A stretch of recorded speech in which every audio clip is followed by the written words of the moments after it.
ఆ! ఈ డీప్ డైవ్‌కి స్వాగతం. ఈరోజు మనం ఒక చాలా ఆసక్తికరమైన టాపిక్ గురించి మాట్లాడుకోబోతున్నాం. బేసిక్‌లీ భౌతిక శాస్త్రం అంటే ఫిజిక్స్ చుట్టూ ఉన్న అద్భుతమైన ప్రపంచంలోకి అడుగుపెట్టబోతున్నాం. దీనికోసం మనం ఒక సమగ్రమైన రివిజన్ సోర్స్ మెటీరియల్‌ను బేస్ చేసుకున్నాం. యాహ్! ముందుగా చెప్పాలంటే ఇది చాలా ఎక్సైటింగ్ టాపిక్. ఎందుకంటే ఫిజిక్స్ అనగానే అందరికీ గుర్తొచ్చేది మందపాటి పుస్తకాలు, ఇంకా బోర్ కొట్టించే ఫార్ములాలు కదా! అవును. ఎగ్జాక్ట్‌లీ. అందుకే ఈరోజు మన మిషన్ ఏంటంటే, ఆ ఎగ్జామ్స్ కోసం ఫార్ములాలు బట్టి పట్టడం కాకుండా, అసలు మన చుట్టూ ప్రతిరోజు జరిగే సంఘటనల వెనుకున్న ఆశ్చర్యకరమైన రహస్యాలను విడదీసి చూద్దాం. సరే, దీన్ని కొంచెం లోతుగా అన్‌ప్యాక్ చేద్దాం. ఖచ్చితంగా చేద్దాం. ఈ సైన్స్ రూల్స్ కేవలం లాబొరేటరీలకి పరిమితం కాదు గదా! మనం ఉదయం లేచినప్పటి నుండి పడుకునేదాకా మన లైఫ్‌ని ఎలా నడిపిస్తాయో మనం ఈరోజు చూద్దాం. కరెక్ట్. భౌతిక ప్రపంచాన్ని అర్థం చేసుకోవాలంటే బహుశా ముందుగా వస్తువులు ఎలా కదులుతాయో తెలుసుకోవాలి కదా. సో మనం కదలిక అంటే మోషన్, ఇంకా బలం లేదా ఫోర్స్తో స్టార్ట్ చేద్దాం. ఇక్కడే అసలు విషయం ఆసక్తికరంగా మారుతుంది. అవును, ఇక్కడే చాలా బేసిక్ కానీ ఇంపార్టెంట్ కాన్సెప్ట్స్ ఉన్నాయి. అంటే దూరం మరియు విస్థాపన. ఇంగ్లీష్లో డిస్టెన్స్ మరియు డిస్ప్లేస్మెంట్ అంటారు. ఈ రెండిటికి ఉన్న తేడా చాలా మందిని కన్ఫ్యూజ్ చేస్తుంది. యా, నేను కూడా ఒకప్పుడు కన్ఫ్యూజ్ అయ్యేదాన్ని. లైక్ ఇప్పుడు నేను ఉదయం వాకింగ్కి వెళ్ళి నా ఇల్లు దాటి ఒక 5 కిలోమీటర్లు తిరిగి మళ్ళీ నా ఇంటికే వచ్చాననుకోండి. అప్పుడు మీరు ప్రయాణించిన దూరం 5 కిలోమీటర్లు అవుతుంది. అది ఒక స్కేలార్, అంటే అదిశరాశి. దానికి డైరెక్షన్తో పనిలేదు. ఓహో, మరి నా విస్థాపన ఎంతైనట్లక్కడ? అది ఖచ్చితంగా 0 అవుతుంది. ఎందుకంటే డిస్ప్లేస్మెంట్ అనేది ఒక వెక్టార్. దానికి దిశ లేదా డైరెక్షన్ ముఖ్యం. మీరు బయల్దేరిన పాయింట్కి ఆగిన పాయింట్కి మధ్య ఉన్న షార్టెస్ట్ గ్యాప్ అది. మీరు తిరిగి ఇంటికే వచ్చారు కాబట్టి అది 0. వావ్! అంటే ఎక్కడ మొదలు పెట్టాం, ఎక్కడ ఆగామన్నదే పాయింట్ అన్నమాట. మ్మ్. మోషన్ గురించి మాట్లాడుతున్నాం కాబట్టి నాకెప్పుడూ ఒక డౌట్ వస్తుంటుంది. అదేంటంటే త్వరణం లేదా యాక్సిలరేషన్ గురించి. యా, యాక్సిలరేషన్ అంటే జనరల్గా స్పీడ్ పెరగడం అనుకుంటారు కదా. అవును, మనం ట్రాఫిక్లో కార్ నడుపుతున్నప్పుడు యాక్సిలరేటర్ నొక్కితే స్పీడ్ పెరుగుతుంది. కానీ బ్రేక్ వేసినా లేక ఒక రౌండ్ అబౌట్లో కారుని తిప్పినా కూడా అది యాక్సిలరేషనే అంటారు కదా. ఇది ఎలా పాసిబుల్? ఇక్కడే లాజిక్ ఉంది. యాక్సిలరేషన్ అంటే కేవలం స్పీడ్ పెరగడం కాదు. బేసికలీ వేగంలో వచ్చే మార్పు. మీరు బ్రేక్ వేసినప్పుడు కారు స్పీడ్ తగ్గుతుంది. దాన్ని నెగెటివ్ యాక్సిలరేషన్ లేదా మందనం అంటారు. ఓకే, అంటే స్పీడ్ తగ్గినా కూడా అది ఒక రకమైన త్వరణమే. ఎగ్జాక్ట్లీ. ఇంకా కారును వృత్తాకార మార్గంలో తిప్పినప్పుడు స్పీడ్ ఒకటే ఉన్నా ప్రతిక్షణం డైరెక్షన్ మారుతూ ఉంటుంది కదా. డైరెక్షన్ మారినా వేగం మారినట్లే. అందుకే అది కూడా యాక్సిలరేషనే. నిజంగా ఇంట్రెస్టింగ్. సరే, ఇవన్నీ జరగాలంటే ఒక కారు ముందుకు వెళ్లాలన్నా, ఆగాలన్నా దానిమీద ఒక బలం అంటే ఫోర్స్ పనిచేయాలి కదా. మనం వస్తువులను నెట్టడం, లాగడం లాంటివి చేస్తుంటాం. అవును, మనం కండరాలతో చేసేవి, అలాగే రెండు వస్తువులు రాసుకున్నప్పుడు వచ్చే ఘర్షణ, ఇవన్నీ కాంటాక్ట్ ఫోర్సెస్ అంటే స్పర్శ బలాలు. కానీ ఇక్కడ మనం అర్థం చేసుకోవాల్సిన ఒక అద్భుతమైన రహస్యముంది. అదేంటి? విశ్వంలో బలాలు ఎప్పుడూ ఒంటరిగా ఉండవు. అవి ఎప్పుడూ జంటలుగానే పనిచేస్తాయి. ఇదే న్యూటన్ 3వ నియమం. ప్రతి చర్యకు సమానమైన ఇంకా వ్యతిరేక ప్రతిచర్య ఉంటుంది కదా. ఓహో, యాక్షన్ అండ్ రియాక్షన్. అంటే ఆ రాకెట్ లాంచ్ అయినప్పుడు వేడి వాయువులను కిందికి ఫోర్స్గా వదలడం లాంటిదా? అవును, ఆ వాయువులను కిందికి తీవ్రంగా తన్నడం అనేది యాక్షన్. దానికి రియాక్షన్గా ఆ వాయువులు తిరిగి రాకెట్ను పైకి నెడతాయి. అలాగే తుపాకీ పేల్చినప్పుడు బుల్లెట్ ముందుకు వెళితే గన్ వెనక్కి తన్నడం కూడా ఇదే. సూపర్! ఇంకా మొదటి 2 నియమాలు కూడా మనం రోజూ చూసేవే కదా. బస్సు సడన్గా బ్రేక్ వేసినప్పుడు మనం ముందుకు పడటం అనేది మొదటి నియమం. జడత్వం వల్ల జరుగుతోంది. కరెక్ట్. రెండవ నియమమేమో F=ma. బలం, ద్రవ్యరాశి ఇంకా త్వరణం మధ్య ఉన్న సంబంధం చెప్తుంది. అంటే బరువైన వస్తువును కదపాలి అంటే ఎక్కువ బలం కావాలి అని. ఈ ఫోర్సెస్ గురించి మాట్లాడుకున్నాం కాబట్టి ఇప్పుడు స్పర్శేతర బలాలు అంటే అసలు టచ్ చేయకుండానే పనిచేసే బలం గురించి మాట్లాడదాం. బేసికలీ గురుత్వాకర్షణ కదా అది. అవును, గ్రావిటేషన్. ఇది విశ్వంలో అత్యంత విస్తృతమైన బలం.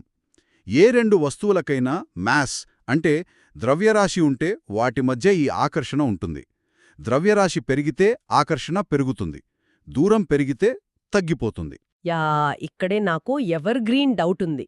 మనం ఒకే మనిషి కదా, మన సైజ్ ఒకటే ఉన్నా భూమి మీద ఒక బరువుంటాం, అదే మూన్ మీదకి వెళ్తే బరువు తగ్గిపోతామంటారు. లోపనున్న పదార్థం ఎటూ పోలేదు కదా, మరి ఇది ఎలా సాధ్యం? బేసికల్లీ ఇక్కడ మాస్కి ఇంకా వెయిట్కి మధ్య ఉన్న తేడాన్ని మనం చూడాలి. మీ శరీరంలో ఉన్న మ్యాటర్ని మాస్ అంటారు. అది యూనివర్స్లో ఎక్కడికెళ్ళినా ఎప్పటికీ మారదు. ఓకే, మాస్ మారదు. కానీ భారం అంటే వెయిట్ అనేది ఒక ఫోర్స్. ఒక గ్రహం మిమ్మల్ని ఎంత బలంగా తన వైపు లాగుతోంది అన్నదే వెయిట్. చంద్రుడి మాస్ భూమి కంటే చాలా తక్కువ కదా. అవును, చంద్రుడు చిన్నవాడు. అందుకే చంద్రుడి మీద గురుత్వాకర్షణ శక్తి భూమిలో 6వ వంతు అంటే 1/6 మాత్రమే ఉంటుంది. సో అది మిమ్మల్ని అంత గట్టిగా లాగలేదు కాబట్టి మీ వెయిట్ తగ్గినట్టు అనిపిస్తుంది. ఓహో, అంటే ఆ గ్రహం మనల్ని లాగే శక్తిని బట్టే మన బరువు మారుతుందన్నమాట. చాలా క్లియర్గా అర్థమైంది. యా, దీన్ని కొంచెం విస్తృత దృక్కోణంలో చూస్తే కెప్లర్ గ్రహ గమన నియమాలు కూడా ఈ గ్రావిటీ ఆధారంగానే పనిచేస్తాయి. గ్రహాలు సూర్యుడి చుట్టూ దీర్ఘవృత్తాకారంలో అంటే ఎలిప్టికల్ ఆర్బిట్స్లో తిరుగుతాయి కదా. అవును, వృత్తంలాగా గాకుండా కొంచెం సాగదీసినట్టుంటాయి కక్షలు. కరెక్ట్.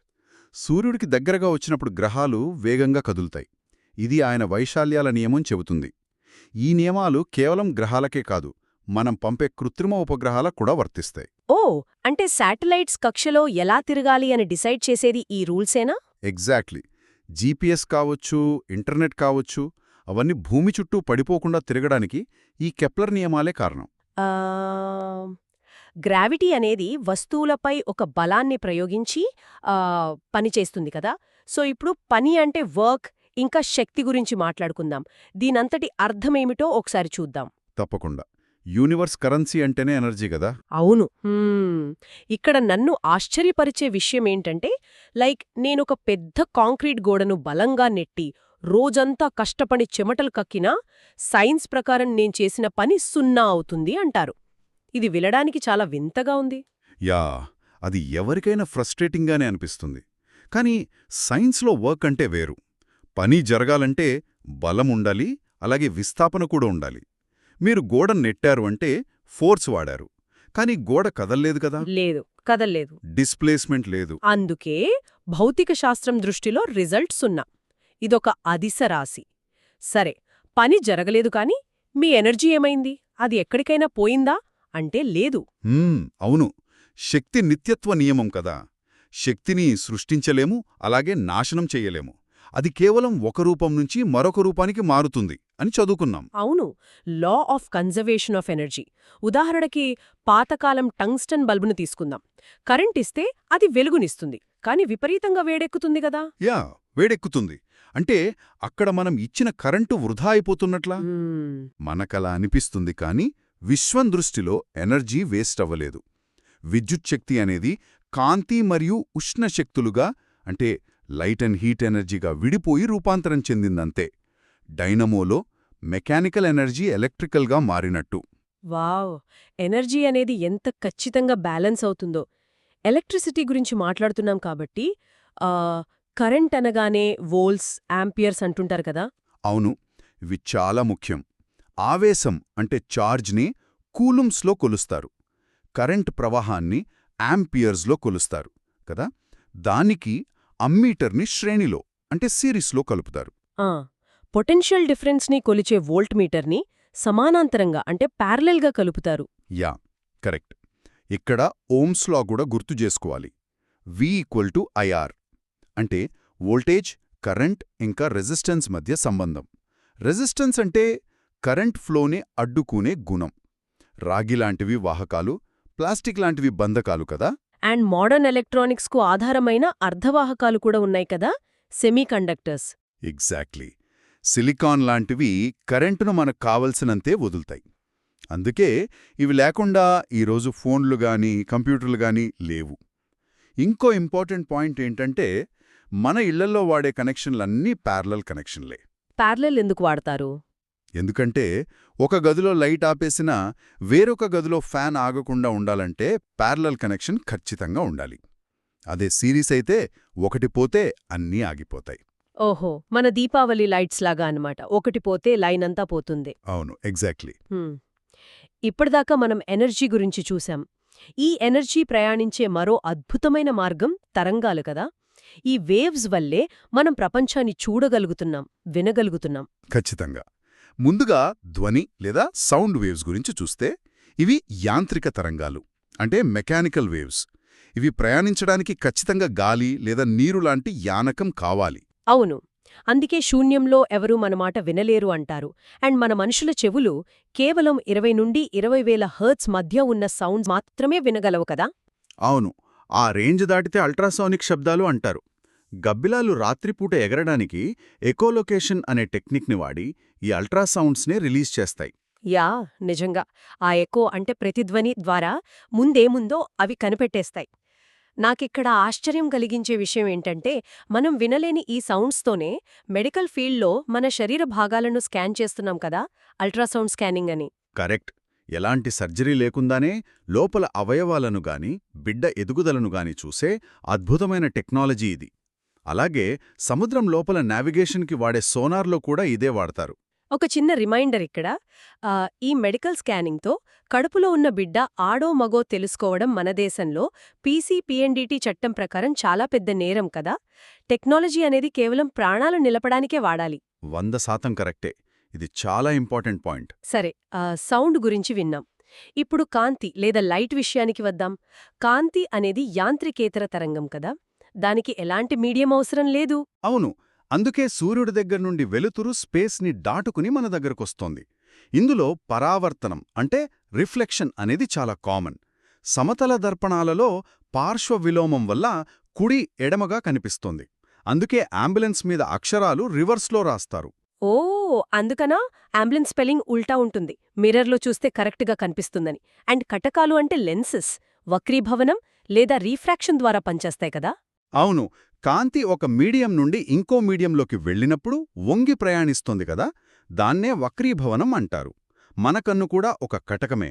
యా, మన కంటిలో కార్నియా, ఐరిస్ ఉంటాయి కదా. ఐరిస్ కంటి రంగును డిసైడ్ చేస్తుంది, అలాగే లోపలికి వెళ్లే కాంతిని కంట్రోల్ చేస్తుంది. కరెక్ట్. ఆ కాంతి వెళ్లి రెటీనా మీద పడితేనే మనకు బొమ్మ కనిపిస్తుంది. అలాగే కంటిలో బ్లైండ్ స్పాట్ కూడా ఉంటుంది, అక్కడ ఎలాంటి ఇమేజ్ ఫామ్ అవ్వదు. అంటే కొందరికి చిన్నప్పుడే లేదా వయసు పెరిగాక చూపు మసకబారుతుంది కదా, మయోపియా అని, హైపర్మెట్రోపియా అని. అవును, మయోపియా ఉన్నవాళ్లకి దూరంవి కంపించవు. దానికి పుటాకార అంటే కాన్కేవ్ కటకాలను డాక్టర్లిస్తారు. ప్రెస్బయోపియా లేదా చత్వారం వయస్సు వల్ల వస్తుంది. అద్దాలు ఆ కాంతిని వంచి కరెక్ట్గా రెటీనా మీదే పడేలా అడ్జస్ట్ చేస్తాయి. ఇది వినడానికి భలే ఉంది. ప్రకృతిలో కూడా కాంతి చేసే విన్యాసాలుంటాయి కదా. వాతావరణ వక్రీభవనం వల్లనే నక్షత్రాలు మినుకుమినుకుమంటూ కనిపిస్తాయి. అవును, అలాగే ప్రకీర్ణనం లేదా స్కాటరింగ్ వల్లనే ఆకాశం నీలం రంగులో, సూర్యుడు ఎర్రగా కనిపిస్తాడు. ఇక్కడొక ముఖ్యమైన ప్రశ్న కూడా లేవనెత్తుతుంది: ఎడాలిలో ఎండమావులెందుకొస్తాయి అని. ఎండమావులు లేదా మిరాజెస్ కదా, నీళ్లున్నట్టు భ్రమపడతారు. యా, దానికి కారణం సంపూర్ణాంతర పరావర్తనం లేదా టోటల్ ఇంటర్నల్ రిఫ్లెక్షన్. కాంతి లోపలే బౌన్స్ అవ్వడం. ఎడారిలో భ్రమను కలిగించే ఈ భౌతిక సూత్రాన్నే మనం ఈరోజు ఆప్టికల్ ఫైబర్ కేబుల్స్లో వాడుతున్నాం. వాట్? ఎండమావికి ఇంటర్నెట్ కేబుల్స్కి లింకా? అవును, ఆప్టికల్ ఫైబర్స్ లోపల కాంతి బయటికి పోకుండా ఈ టీఐఆర్ వల్లే బౌన్స్ అవుతూ ప్రయాణిస్తుంది. దాని ద్వారానే ఈరోజు ప్రపంచానికి వేగవంతమైన ఇంటర్నెట్ అందుతుంది. అదొక అద్భుతమైన కనెక్షన్ నిజంగా. ఎడారి భ్రమ నుంచి గ్లోబల్ కమ్యూనికేషన్ దాకా. మనం విద్యుత్ గురించి, కాంతి గురించి మాట్లాడుకున్నాం కదా, కానీ విద్యుత్కు అయస్కాంతత్వానికి మధ్యున్న లింక్ ప్రపంచ రూపురేఖల్నే మార్చేసింది అంటారు. ఎలక్ట్రోమాగ్నెటిజం భౌతిక శాస్త్రంలో ఇదొక టర్నింగ్ పాయింట్. ఓయర్స్టెడ్ అనే శాస్త్రవేత్త అనుకోకుండా చేసిన ప్రయోగం దీనికి నాంది. ఆ కంపేస్ ప్రయోగమేనా? అవును, కరెంటు ప్రవహిస్తున్న తీగ దగ్గర కంపాసు సూది అకస్మాత్తుగా కదిలింది. అప్పుడే కరెంటుకి మ్యాగ్నెట్కి సంబంధముందని తెలిసింది. మ్యాగ్నెటిక్ ఫీల్డ్ లైన్స్ ఎక్కడ దగ్గరగా ఉంటే అక్కడ బలం ఎక్కువవుతుంది. సోలెనాయిడ్తో విద్యుత్ అయస్కాంతం అంటే ఎలక్ట్రోమాగ్నెట్ ఎలా పనిచేస్తుందో మనం కనుక్కున్నాం. లైక్ మన మోటార్స్, ఫ్యాన్లు అన్ని దీనిమీదే కదా పనిచేస్తాయి. ఇక్కడే ఆ ఫ్లెమింగ్ నియమాలొస్తాయి కదా. అవును, విద్యుత్ నుండి యాంత్రిక శక్తి రప్పించడానికి ఫ్లెమింగ్ ఎడమచేతి నియమం వాడతారు. తర్జని, మధ్యవేలు, బొటనవేలు పెట్టి మోటార్స్లో ఎలా ఫోర్స్ వస్తుందో కనుక్కుంటారు. ఈ ఎడమ చెయ్యే కుడి చెయ్యి నియమాల మధ్య చాలా కన్ఫ్యూజన్ ఉంటుంది కదా. నేను చిన్నప్పుడు దీన్ని గుర్తుపెట్టుకోవడానికి FMC అనే షార్ట్కట్ వాడేదాన్ని. ఫోర్స్, మ్యాగ్నెటిక్ ఫీల్డ్, కరెంట్ అని. అది మంచి ట్రిక్ యాక్చువల్లీ. ఎడమ చేతి నియమం మోటార్కి వాడితే ఫెరాడే కనిపెట్టిన విద్యుత్ అయస్కాంత ప్రేరణకి అంటే ఎలక్ట్రోమాగ్నెటిక్ ఇండక్షన్కి ఫ్లెమింగ్ కుడి చేతి నియమం వాడతారు. అంటే మారుతున్న అయస్కాంత క్షేత్రం నుండి కరెంటును పుట్టించడం. జనరేటర్లు అలాగే కదా పనిచేస్తాయి? ఎగ్జాక్ట్లీ. అయస్కాంతాలను కదిలించి కరెంటు పుట్టిస్తాం. ఈ అనుకోని ఆవిష్కరణలు, ఈ రూల్స్ లేకపోతే ఈరోజు మనకు ఫ్యాన్లు, మోటార్లు, స్పీకరు లాంటివేమీ ఉండేవి కావు. మన టెక్నాలజీ అంతా దీనిమీదే బేసయ్యింది. నిజంగా ఇదంతా వింటుంటే భౌతిక శాస్త్రమంటే ఏవో ఫార్ములాలు కాదు అని స్పష్టంగా అర్థమవుతోంది. అది మన కదలికల నుండి విశ్వం నడిచే తీరు వరకు ప్రతిదాన్ని శాసించే నియమాల పుస్తకం. అవును. బలం, గమనం, గురుత్వాకర్షణ, కాంతి, ధ్వని అన్నీ విడిగా ఉన్నట్లు కనిపిస్తాయి, కాని అవన్నీ ఒకదానితో ఒకటి అల్లుకుని మన వాస్తవికతను నిర్మిస్తున్నాయి. అవును, ఎగ్జాక్ట్లీ. అండ్ ముగించే ముందొక ఆలోచన శ్రోతల కోసం వదిలేయాలి అనిపిస్తోంది. శతాబ్దాల క్రితం విద్యుద్వేరు, అయస్కాంతం వేరు అనుకునేవారం. రెండు ఒకటే అని ఎలక్ట్రోమాగ్నెటిజం అని తెలిసాక టెక్నాలజీ రూపురేఖలే మారిపోయాయి. అవును. మరి భవిష్యత్తులో ఈ విద్యుత్ అయస్కాంతత్వాన్ని, మన గురుత్వాకర్షణను కూడా ఒక్కటిగా కలపగలిగితే, ఒక స్విచ్ వేసి కరెంటును కంట్రోల్ చేసినంత సులభంగా గ్రావిటీని కూడా కంట్రోల్ చేయగలిగితే అదొక అద్భుతమైన కళ. ఆలోచించండి. అప్పుడు మన కార్లు చక్రాలతో రోడ్లను ఏదెందుకుంటాయి? మన నగరాలు గాల్లో ఎందుకు తేలవు? మన రవాణా, మన జీవనశైలి ఇంకెంతలా మారిపోతాయో ఎప్పుడైనా ఊహించారా? ఈ థాట్తోనే మన డీప్ డైవ్ని ఇప్పటితో ముగిద్దాం. మళ్ళీ కలుద్దాం.